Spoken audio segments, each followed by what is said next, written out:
Thank you, Chairman and members of the committee. My name is Megan Smith. I'm an intern with the Rhode Island Coalition for the Homeless. And I'm here to speak in opposition to 5192, also 5193.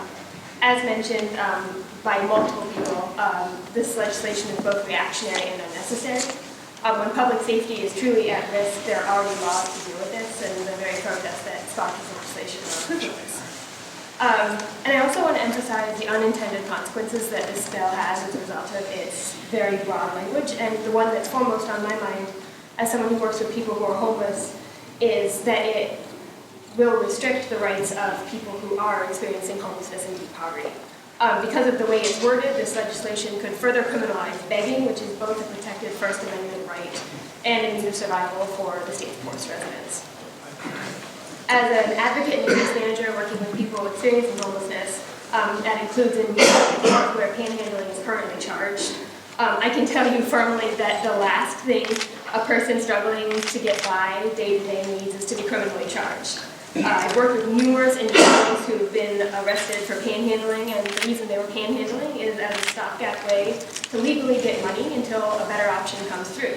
For some people, that's finding work in our still struggling economy. For other people, that's waiting the months or years it takes to get approved for SSI or SSDI.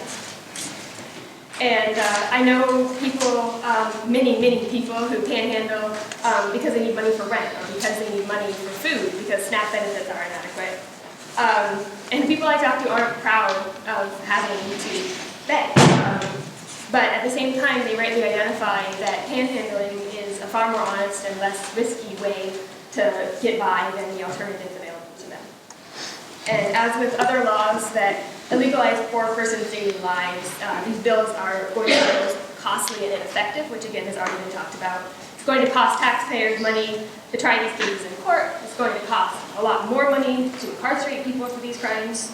And jailing people for trying to meet their basic needs also does nothing to provide services or supports to alleviate the underlying causes why they're out there in the first place.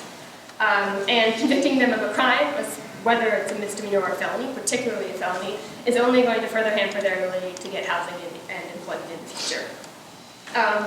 The one piece of common ground it seems that I share with Representative Hall is that I do believe that a dialogue with the impacted communities is essential, but I don't think it should come under the auspices of the threat of criminalization. I'll just take 1 second of your time. Megan had to leave. She does street outreach at night, so she's getting some folks into shelter. But we just want to reiterate that our concerns about limits on panhandling stand with this legislation as well, especially considering that the definition of freeway could include on and off ramps, which is typically a place where people who have to beg for their to feed their families or feed themselves may be standing.